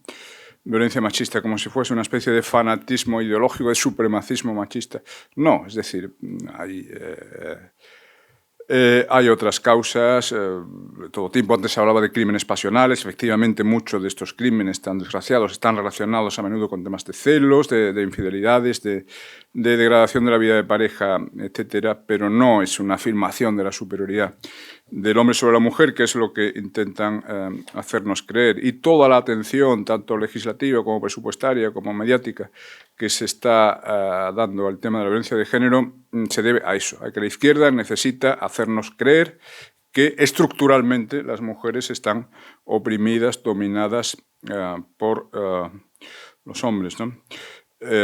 Nuestra posición es que existe ciertamente la violencia doméstica, por eso nosotros derogaríamos la ley de violencia de género, la sustituiríamos por una ley de violencia doméstica que no prejuzgase el sexo del agresor, porque es cierto que cuando hay violencia en el hogar con frecuencia es la mujer la víctima, pero también en algunos casos la violencia opera en sentido inverso, es la mujer quien agrede al hombre, casos que son totalmente silenciados por los medios. A veces las víctimas son los niños y es más frecuente que un niño muera a manos de su madre que a manos de su padre. Esto estadísticamente es así. Para nosotros todas las vidas valen lo mismo y sobre todo no se puede incurrir en lo que los especialistas llaman el derecho penal de autor. Es decir, la destrucción de la igualdad ante la ley, ¿no? Que el mismo delito, el mismo desafuero, según sea cometido por hombres o mujeres, comporte una penalización distinta, una gravedad penal distinta. Bueno, esta es nuestra posición, pero como vemos, la ONU, al mencionar la violencia de género como un caso de desigualdad entre hombres y mujeres, está, por supuesto, abonando la tesis woke de que los hombres en general oprimimos a las mujeres en general. Bien, después hay otro subepígrafe del ODS número 5, que es el 5.6, que dice que para impulsar la igualdad de género hay que asegurar el acceso universal a la salud sexual y reproductiva y los derechos reproductivos, según lo acordado de conformidad con el programa de acción de la Conferencia Internacional sobre Población y Desarrollo, la plataforma de acción de Pekín, ellos ponen Beijing y tal. Bueno, y después ordena o pide a los gobiernos, es el indicador 561, informe constantemente a la ONU sobre la proporción de mujeres de 15 a 49 años de edad que toman sus propias decisiones informadas sobre las relaciones sexuales, el uso de anticonceptivos y la atención de la salud reproductiva. Claro, uno ve esto de derechos reproductivos, salud reproductiva y cómo estar en contra, quién va a estar en contra de la salud reproductiva. Desgraciadamente, quien esté un poco familiarizado con la letra pequeña de los documentos de la ONU y sobre todo la praxis de la ONU en países del tercer mundo, sabe que cuando la ONU dice derechos reproductivos no se refiere a ayudar a la reproducción a través de, por ejemplo, la atención obstétrica o la presencia de un médico en el parto. No se está refiriendo a esto. En realidad entienden todo lo contrario. Los derechos reproductivos son los derechos antirreproductivos. Es decir, el acceso a anticonceptivos y el aborto, es decir, la interrupción del embarazo, mejor dicho, la eliminación del ser humano en desarrollo, ¿no? Esto es lo que está promocionando la ONU en países del tercer mundo e indirectamente también en el mundo desarrollado, donde desgraciadamente el aborto ya es admitido, es practicado masivamente en la mayor parte de los países, avalándolo ideológicamente a través de esta inclusión en el ODS genérico de igualdad de género. Bien, después tenemos otro ODS muy interesante, me quedo sin tiempo, cada uno de estos temas merecería una mesa redonda por sí mismo, ¿no? El ODS número 7, garantizar, que está relacionado con lo que decía antes Cristina y Javier. El ODS número 7, garantizar el acceso a una energía asequible, fiable, sostenible y moderna para todos. De nuevo, ¿quién puede estar en contra de todo esto? Bueno, pero vayamos a la letra pequeña. Meta 7.2. De aquí a 2030, aumentar considerablemente la proporción de energía renovable en el conjunto de las fuentes energéticas. O sea, cuando dicen energía asequible, fiable, etcétera, quiere decir energías renovables, básicamente la solar y la eólica. Es decir, la ONU está recomendando a los gobiernos que prescindan de los combustibles fósiles, o sea, cierren centrales térmicas y acaben con el coche de gasolina y lo sustituyan por la energía solar, la energía eólica y, en el caso del transporte, el coche eléctrico. Tanto la energía solar como la energía eólica como el coche eléctrico tienen una serie de problemas que ojalá tuviera aquí tiempo de explicar. Para empezar, el coche eléctrico es mucho más caro que el coche de gasolina. Para seguir, las baterías tanto las baterías de los coches eléctricos como las placas solares utilizan o incluyen una serie de minerales cuya producción mundial actual no sería suficiente para abastecer. En caso de que esto se hiciera realmente, que se acabara con el coche eléctrico y fueran todos sustituidos por coches perdón, no sé cómo lo he dicho al revés, el coche de gasolina y el coche eléctrico, habría que incrementar la producción mundial de litio en un 4.200%, es decir, necesitaremos la cantidad de litio necesaria para abastecer todo ese parque de coches eléctricos sería 42 veces superior a la producción actual de litio, ¿no? La producción de grafito tendría que ser 25 veces superior a la actual, la producción de níquel 19 veces superior a la actual, la de cobre 3 veces superior, etc. Es decir, Además, cada uno de esos minerales, muchos de ellos son tóxicos, y nos encontramos con el problema de la basura solar, la basura eólica. Es decir, ¿qué hacer con las placas solares cuando caducan? Que caducan al cabo de 20-25 años, qué hacer con las baterías de los coches eléctricos cuando caduquen, etcétera. Todo esto tiene una toxicidad y sobre todo, la energía renovable no es soberana en el sentido de que, porque eso lo dicen mucho la izquierda, ustedes que están tan a favor de la soberanía energética, pues habrá algo más nacional que el viento de España o el sol que tenemos tanto en España. Bueno, no, es que no es solo cuestión de viento y sol, es que estos minerales necesarios para la construcción de placas solares, etcétera, no los tenemos en España, la mayoría de ellos. Pueden estar en nuestro subsuelo, pero la ley de cambio climático impide las prospecciones necesarias para ver si tenemos o no de esos minerales. Y, por tanto, nos ponemos en manos de los productores mundiales de estos minerales. Y, oh sorpresa, China controla, por ejemplo, el 75% del mercado mundial de tierras raras, el 20 y tantos % del mercado mundial de litio, etcétera, ¿no? Otras veces es Australia, es Bolivia, es decir, en todo caso, estos minerales se producen fuera de Europa. Una vez más, vamos a tener un problema de dependencia energética respecto a otras regiones del mundo, en algún caso hostiles, como es el caso de Chile. Quiero decir, el error que ya hemos cometido con nuestra dependencia respecto del gas ruso se va ahora a repetir con las renovables, con una nueva dependencia respecto de China y otros países. Después las renovables tienen otro problema, ya termino, otro problema, tienen dos problemas intrínsecos, uno de ellos es su intermitencia, es decir, las renovables solo funcionan cuando brilla el sol o sopla el viento, y eso no son las 24 horas del día, y no hemos encontrado una técnica de almacenamiento rentable y técnicamente suficiente. Y segundo, su escasa densidad energética, es decir, la cantidad de energía producida por metro cuadrado de instalación es astronómicamente más baja que la conseguida con otras fuentes de energía clásicas, como las centrales térmicas, o no digamos las centrales nucleares. Es decir, la superficie de instalación necesaria para conseguir la misma cantidad de energía que produce una pequeña central nuclear es 450 veces superior en el caso de la energía solar. Necesitas 450 veces más superficie cubierta con placas solares para producir la misma energía que te produce una central nuclear. Esto, aparte de implicar una agresión al paisaje, agresión también al entorno natural, porque, ya lo dije antes, incluye muchas veces componentes tóxicos, ¿no? Tanto las placas solares como las turbinas eólicas, y desaparece la flora y la fauna local ahí donde se establecen. Aparte de esto, al tener esta dispersión geográfica, al necesitar tanta superficie cubierta con placas o lo que sea, esto te obliga a, digamos, reconducir esa energía a la red, es decir, añade un coste adicional de canalización, de conducción de la energía a la red. En fin, tenemos ya un caso piloto de esto que estamos empeñados en hacer en Europa, es decir, sustituir totalmente los combustibles fósiles por energías renovables. Ya digo, tenemos un país que va en vanguardia, que es Alemania. Alemania lleva 15-20 años en esto, en su Energiewende, el giro energético, la transición energética alemana. Se han gastado ya unos 500.000 millones de euros desde 2008. Además, hicieron la barbaridad de cerrar las centrales nucleares después del accidente de Fukushima. Y bueno, los resultados no son nada alentadores. El coste de la electricidad en Alemania se ha incrementado un 50% en 10 años y es uno de los más altos de Europa. Quieren meter renovables a toda costa, las renovables no dan la talla, por tanto Alemania ha estado un par de veces al borde del apagón, al borde del blackout. Ni siquiera consiguen cerrar las centrales de carbón, han tenido que volver a abrir centrales de carbón porque las solares y las eólicas no daban la talla.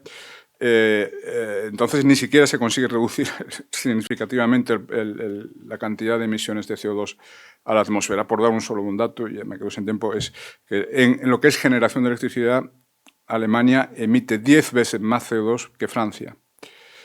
¿Por qué? Alemania es un país de renovables, Francia es un país nuclear. El 70 y pico % de la energía eléctrica francesa se produce en centrales nucleares. El resultado es que en lo que es generación de electricidad, Francia emite 10 veces menos que Alemania. O sea, incluso desde el punto de vista de la emisión de CO2, la política alemana es un fracaso. Sin embargo, la que estamos imitando en España, es decir, nuestra ley de cambio climático y nuestro plan nacional integrado de energía y clima viene a ser una copia de las leyes energéticas alemanas. Y todo esto va a tener un impacto económico, por supuesto, porque cuanto más subes los impuestos verdes, etcétera, cuanto más encarece la energía, más se erosiona la competitividad de nuestras empresas. O sea, que nos vamos a arruinar para conseguir ¿qué? Para conseguir la Unión Europea se ha fijado la meta de reducir las emisiones de CO2 en un 55% para 2035, creo que es, un 55%. Bien, la Unión Europea en este momento es responsable de un 9% de las emisiones mundiales de CO2, un 9%. Si la reducimos un 55%, estaremos reduciendo un 5% de las emisiones mundiales. Es decir, Europa se va a arruinar para reducir en un 5% las emisiones mundiales. Mientras tanto, China no deja de multiplicar sus emisiones. China sola es responsable de un 30%. China sola emite más del triple de lo que emite la Unión Europea. Y sobre todo la tendencia es de dispararse en flecha la cifra, ¿no? Ya termino con esto. Mientras que España ha reducido ya sus emisiones de CO2 en un 20% desde el año 2000, el Reino Unido las ha reducido en un 35%, Alemania las ha reducido en un 22%, en el mismo periodo China casi las triplicó, es decir, entre 2000 y 2019 pasó de 3.350 millones de toneladas a 10.170 millones de toneladas. Bueno, y todo esto, ya digo, se supone que se hace porque el cambio climático es un problema terrible, es que amenaza la vida sobre la Tierra y no sé qué.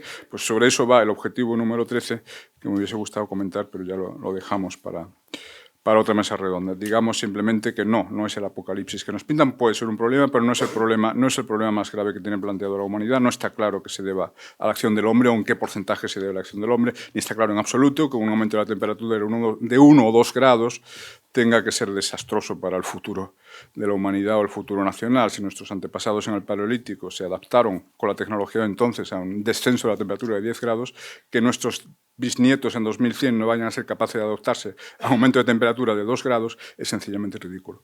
Perdón, me he pasado el tiempo. Muchísimas gracias, profesor Contreras. Además, es de agradecer el esfuerzo tan grande que están realizando los ponentes. La idea era, precisamente, porque evidentemente da para que cada uno de los que están actuando hoy tengan una conferencia o varias, ¿no? Pero la idea era que se planteara una visión, digamos, diferente desde varios ámbitos y en muy poco tiempo pues se viera que efectivamente hay capacidad de hacer un análisis crítico a la Agenda 2030, no de brocha gorda, y con sentido racional ir planteando, digamos, otra alternativa, otra visión, ¿no? Muchísimas gracias, que tenga buen viaje y estaremos encantados de poder escucharlo, porque cada vez que aporta información en la forma y en el fondo, pues creo que todos salimos ganando, ¿no? Muchísimas gracias.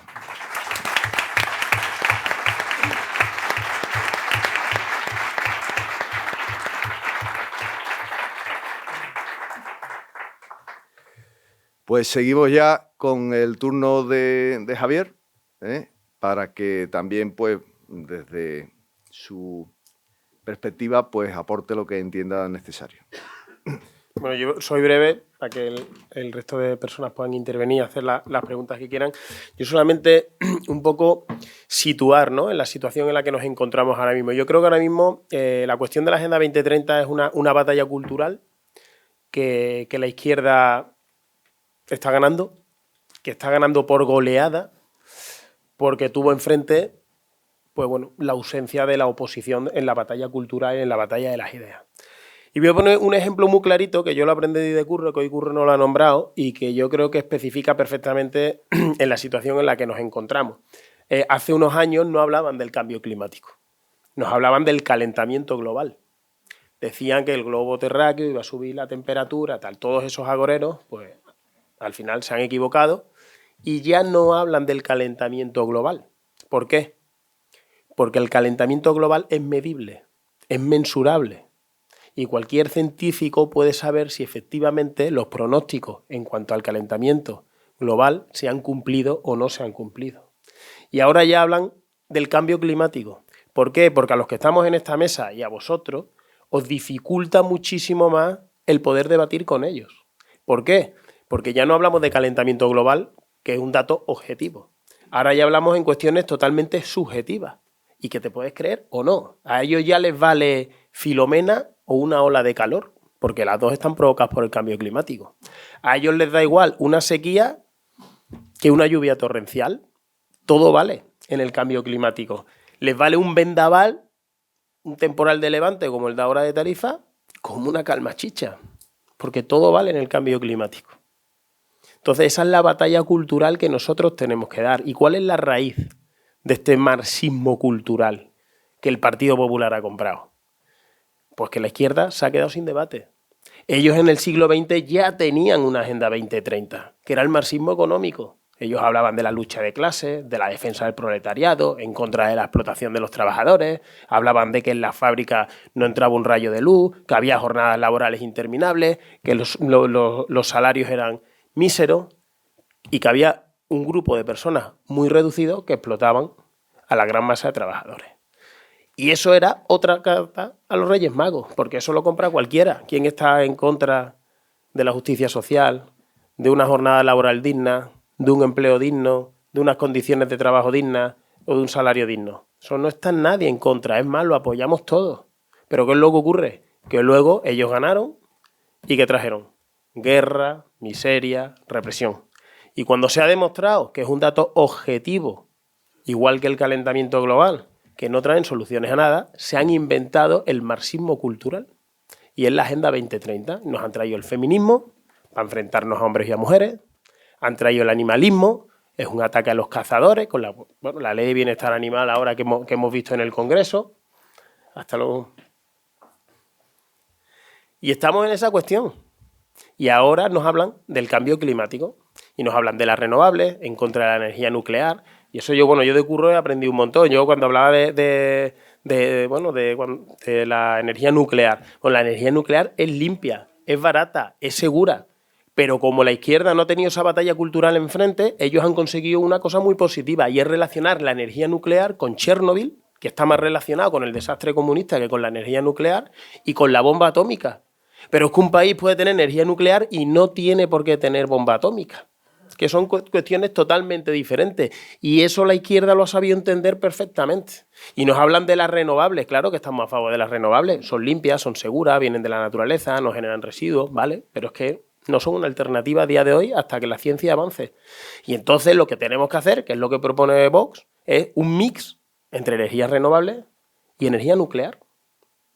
Y si no, estamos condenados a perder competitividad, a que nuestra industria sea cara y a tener los problemas de dependencia y de falta de soberanía energética tan serios que nos están afectando. Y cuando hablamos del término soberanía energética, que sepan ustedes que llega a la mesa de vuestra casa, que luego llega la inflación, la subida de precios, pero de los productos básicos. Y en esa batalla cultural estamos ahora, y esa es la Agenda 2030. A Curro le toca en el Congreso con la ley del cambio climático, a Cristina le toca con sus planes de movilidad y a mí me toca con la ley de economía circular. Pero es que a vosotros os toca ahora, en vuestros trabajos, hablando con vuestros hijos, con vuestros padres, con vuestros compañeros y con vuestros cuñados. Y que demos esta batalla cultural que la derecha se ha negado a dar hasta que ha llegado Vox. Y ya, Cristina, te dejo a ti.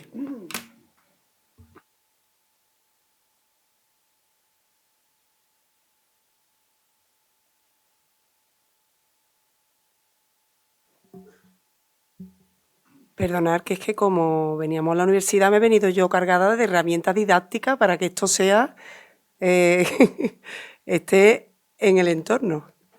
A ver, ¿dónde? ¿Otra vez? Es que esto está mal puesto. Gracias, hija. Para atrás. Bueno, nosotros no queríamos venir un poco aquí a decir lo malísimo que está todo y tal, sin proponer alternativas de Vox a este tipo, bueno, de Vox, concretamente no yo, porque como estoy en el grupo municipal y es lo que el partido propone a nivel local, pues que sepáis que no solo criticamos, sino que proponemos alternativas, ¿no? Para dar alternativas, lo primero que tenemos que tener en cuenta es que muchas de las normas, que se ha dicho ya antes, que muchas de estas normas impuestas por la Agenda 2030 igualan a todas las ciudades. Es decir, da igual que sea Sevilla, que sea Berlín, que sea París, que sea la ciudad que sea, te ponen todas por igual, tabla rasa, y todo el mundo tiene que hacer lo mismo, aunque no tenga sentido, como en el caso que hemos estado viendo antes, ¿no? Hay que respetar, como acabo de decir, las particularidades de cada ciudad. Esto sería una alternativa que nosotros propondríamos, ¿no? Dependiendo de cada ciudad, es decir, no estamos en contra de vigilar la contaminación de las ciudades, en absoluto. Lo que estamos en contra es de la prohibición sistemática a los ciudadanos de a pie y que ellos sean los que paguen de su propio bolsillo los coches eléctricos y los coches ecológicos y todo lo que les dé por proponer, ¿no? Recuperar la autonomía local perdida. Tienen que saber que la Agenda 2030 es la que se ha convertido en la mayor apisonadora de la autonomía local, y ahora lo vamos a explicar muy bien, y aunque nada más que tenga tiempo de explicar esta diapositiva, me interesa muchísimo porque es fundamental. Vamos a ver, hay que modificar la política de los fondos europeos por una razón. Porque vamos a ver, la Agenda 2030 en realidad es un documento que no es jurídicamente vinculante. Es decir, el ayuntamiento no tiene por qué hacer caso de la Agenda 2030. ¿No? El ayuntamiento solo le vincula las normas estatales, las normas autonómicas y las normas comunitarias. Nada más. ¿Qué hacen para que el ayuntamiento tenga que cumplir lo que propone la Agenda 2030? Pues todos los organismos internacionales que quieren obligar a los ciudadanos lo que hacen lo hacen a través de los fondos europeos. Los fondos europeos, las subvenciones. Y aquí es donde se encuentra la mayor perversión para los ayuntamientos, ¿no? En las subvenciones, en la gestión de las subvenciones. Y esto es muy importante, porque aquí nos estamos jugando, parece que soy muy alarmista, pero estoy totalmente convencida, y lo vais a ver, estamos jugándonos la democracia y la libertad. Y voy a explicar.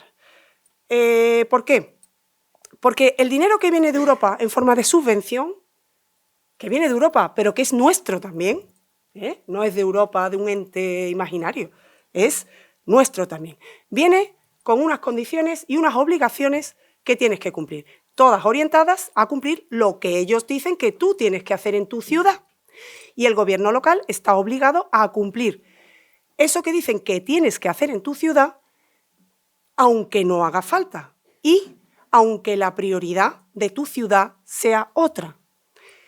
Es decir, el gobierno elegido democráticamente tiene que hacer caso de unas indicaciones de un organismo no elegido por nadie, y está obligado a hacer caso para que le den un dinero que es suyo, y encima, para más Sinri, le dan el 80% de las subvenciones y el otro 20% lo tenemos que poner nosotros en el ayuntamiento con nuestros fondos propios.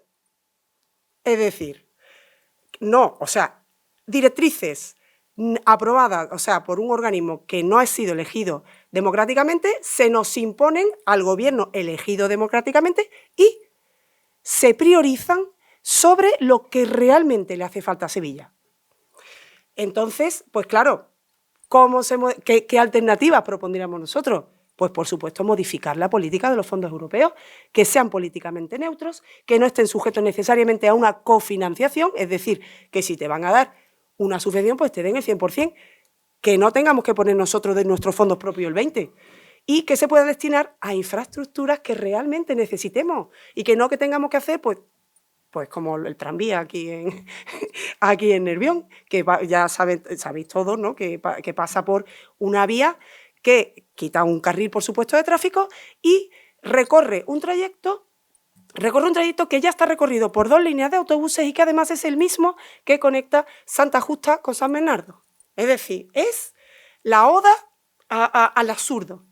Quitamos un carril de tráfico, colapsamos mal el tráfico y encima creamos un trayecto que ya está asistido, que no hace falta, pero como era un fondo europeo que te obligaba al transporte de movilidad alternativa, pues aquí que lo metemos, igual que en la zona de bajas emisiones, ahí mismo, ahí quedó y ya está. Bueno, pues proponemos, por supuesto, el fin de la zona de bajas emisiones y áreas de tráfico restringido para acabar con las restricciones y las prohibiciones al coche privado. Aquí, ¿por qué? Pues por lo que hemos dicho, porque no es justo que se prohíba a nadie la circulación por donde buenamente le parezca y necesite, y porque se supone un ataque, como hemos dicho también, a la libertad de las personas, que nos parece intolerable, y sobre todo porque se basan en orígenes que no están demostrados. Entonces, también ayuda directa. Nosotros proponemos, en lugar de prohibir, disuadir. Es decir, ¿queremos que se renueven, que toda la población renueve los coches y que sean menos contaminantes? Pues sí, no tendríamos ningún problema, pero ayuda a la gente, ayuda a renovar la flota de vehículos y negocios y particulares. Pues, por ejemplo, ¿no? Frente a la prohibición, favorecer el transporte público, por supuesto. El transporte público. Aumento de la flota. ¿Qué pasa aquí en Sevilla? Pues que, ¿por qué se coge el coche? Para disuadir de coger el coche. ¿Por qué cogemos el coche? Porque el autobús tarda 3 veces más. Es que es así. O sea, uno coge el coche, si el autobús funcionara exactamente igual que el coche y tuviéramos conexión real a todas las zonas de Sevilla, pues uno no cogería el coche porque encima no tiene que aparcarlo, que ese es otro problema que tenemos. Las conexiones entre zonas periféricas, pues lo mismo, ¿no? Mejorar esas conexiones, sobre todo el área metropolitana de Sevilla, que sabéis que está muy poblado y que llena de coches Sevilla, y todos los barrios de Sevilla que vienen con el coche aquí. ¿Por qué? Por lo mismo, porque no hay un transporte público eficaz. Y, bueno, pues por supuesto, prioridad absoluta al metro. Esto es una cosa que ya sabemos todos que es sangrante. Continuamente Sevilla lleva 50, 40, 30 años hablando del metro, y hasta ahora somos la rara avis y la excepción. En toda Europa somos la única capital con la población y el tamaño de nuestro que no tiene una red completa de metro, y lo que nos va a faltar. Y claro, cuando uno ve que en los presupuestos generales del Estado hay 10 veces más dinero en la lucha contra el cambio climático que lo que nos han dado, que se pone la mitad de la financiación para la mitad de la línea 3 del metro, pues uno dice, bueno, pues ¿dónde está nuestro derecho también como ciudadanos que pagamos nuestros impuestos y queremos unos servicios públicos decentes? Pues eso, ¿no? Bueno, aumento de bonificaciones, abonos familiares independientemente de la renta. Claro, una familia de 5 miembros, familia numerosa, pues no le interesa coger el autobús, pues es que le va a costar más y encima va a llegar 3 veces más tarde. Pues claro, pues bonifica, pero independientemente de la renta, porque es que tú lo que quieres es disminuir el tráfico. Pues ¿a ti qué más te da? Lo que quieres es disuadir. Pues exacto, ¿no? Bueno, tarjeta única multitransporte. Y después, bueno, pues ya la desconcentración del tráfico en zonas interiores, pues las bolsas de aparcamiento disuasorio, también esto lo proponemos, pues es de cajón, ¿no? En Sevilla falta aparcamiento en todas las zonas y sobre todo en el área del centro, que debería haber un anillo de aparcamiento disuasorio precisamente para lo mismo. La gente viniera en coche y no se lo llevará al centro. La conexión ferroviaria Santa Justa Aeropuerto, esto también es una reclamación perenne, pero que tiene su sentido, ¿no? Es decir, cualquier visitante que llegue a Sevilla al aeropuerto, si tiene un tren que le lleva a la ciudad, no alquila un coche, no coge un coche, no lo mete dentro de la ciudad.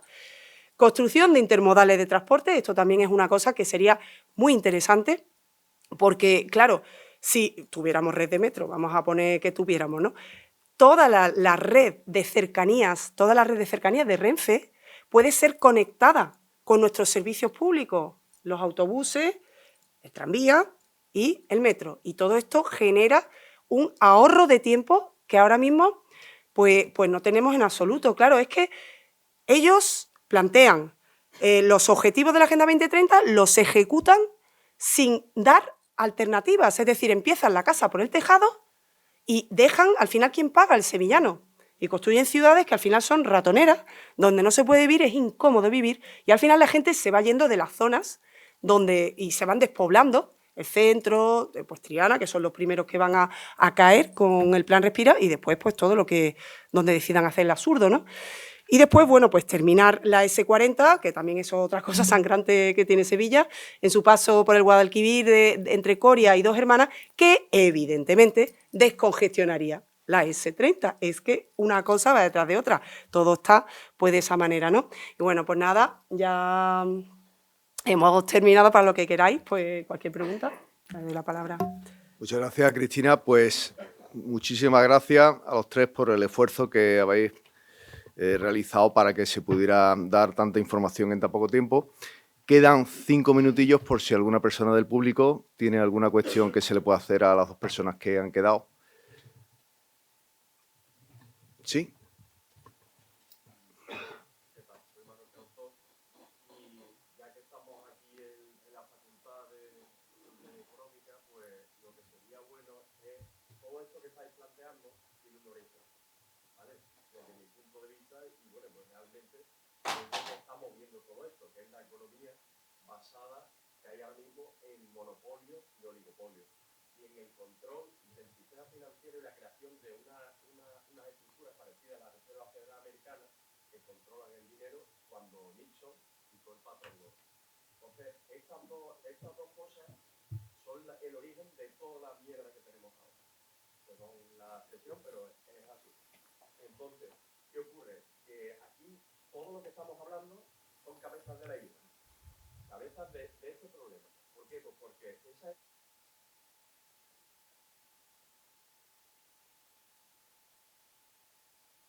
social, aquí no he visto a ninguno, ni porque no ha habido, ni yo lo he hecho, no ha habido manifestaciones cuando han destrozado la banca social que había. Había una banca social, que eran las cajas de ahorro, y primero las corrompieron con políticos que las destrozaron, robaron todo eso, y luego eso. Esa banca social frenaba ahora a los bancos. Y todos esos principios básicos, no hemos luchado por ellos, pero es que hay que recuperar por lo menos el conocimiento y que la gente sepa qué es lo que hemos perdido. Lo que hemos perdido es eso. Y si perdemos eso, perdemos nuestros valores. Yo soy muy poco religioso, pero sí veo que ahora que desesperadamente necesitamos esos principios básicos de valores cristianos, que son los que luego crearon los derechos universales de Isabel la Católica y luego los derechos humanos.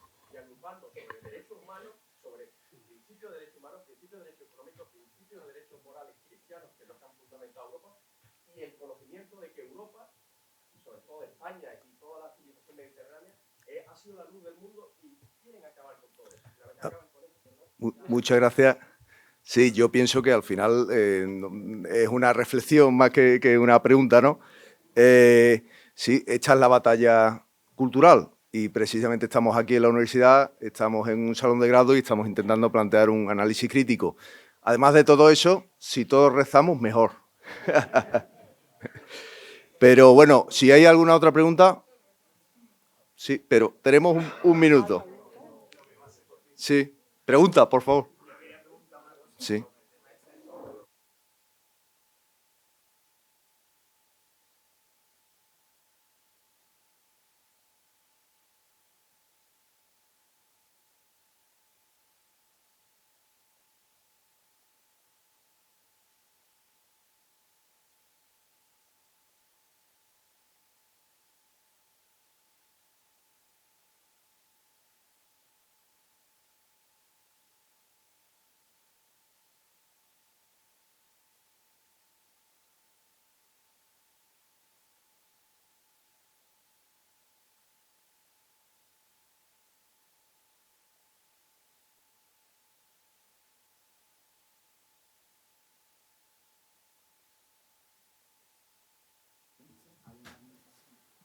Bueno, sí es cierto que sí se está promoviendo mucho las energías renovables en Andalucía, ¿eh?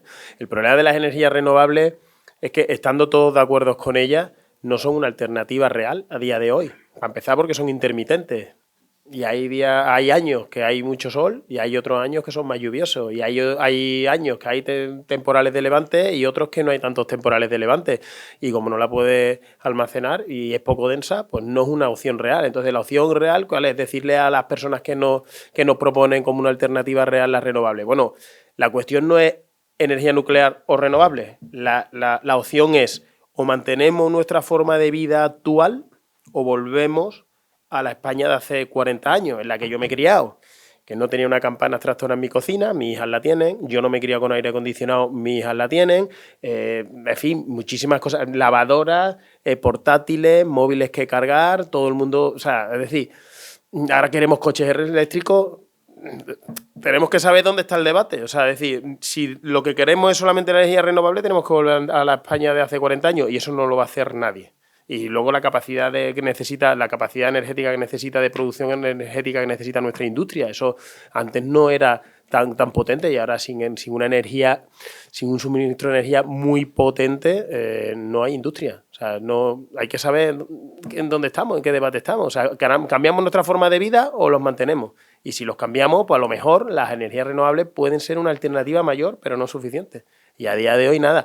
Y con lo que sí que decía el señor allí al fondo, que me parecía interesante, nosotros defendemos la economía de mercado, pero una cosa es la economía de mercado y otra cosa es el capitalismo de amiguete. O sea, y es cierto que hay grandes lobbies y grandes fondos de inversión cada vez amasando más riqueza, aprovechando este tipo de legislaciones, porque son los que tienen capacidad técnica y financiera, y es cierto que cada vez pues estamos perdiendo mayor poder adquisitivo. Cada vez se está concentrando más la riqueza y cada vez la clase media que hemos conocido está cada vez con menor poder adquisitivo, y eso obviamente pues es un problema y hay que volver a lo que decía la Unión Europea, preferencia comunitaria y que haya una competencia, pero no sufrir una competencia desleal dentro de nuestras fronteras, con productos que entran sin los requisitos fitosanitarios que a nosotros se nos exigen, productos recogidos con mano de obra esclava cuando nosotros sí tenemos unos costes de mano de obra importantes porque tenemos que pagar un salario mínimo, porque tenemos que pagar unos seguros sociales, en fin, porque los empresarios tienen que soportar dentro de sus costes una masa salarial importante. Entonces, simplemente con los principios fundacionales de la Unión Europea que están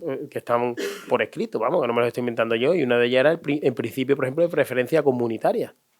O sea, es decir, primero vamos a consumir lo nuestro y luego entramos por nuestra frontera y luego, a ver, que las negociaciones, los negocios internacionales siempre han existido y tienen que existir porque, entre otras cosas, las autarquías fracasan y no la quiere nadie. Pero que efectivamente ese tipo de cuestiones hay que verlas. Y lo que sí le digo, lo de las cajas de ahorro, bueno, eso no tiene nada que ver con la Agenda 2030, eso ha sido la corrupción y la mala gestión política en España. Eso son dos cosas diferentes. Sí. Última pregunta porque tenemos que salir, se nos han pasado 2 horas volando, eso es buena señal, pero a las 9 menos 10 tenemos que desalojar la sala. Sí.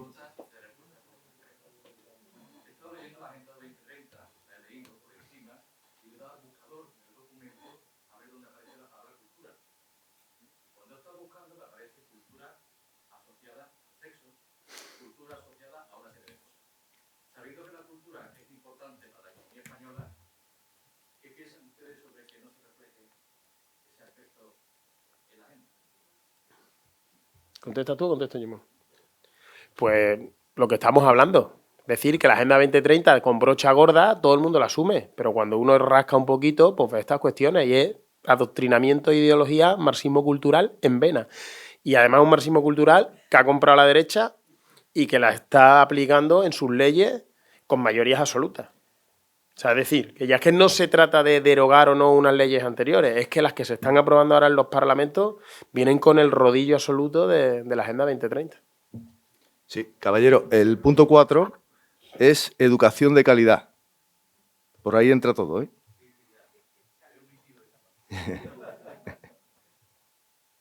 Bueno, queridos amigos, damos por concluida. Muchísimas gracias a los componentes de la mesa y a todos los asistentes. Muchas gracias.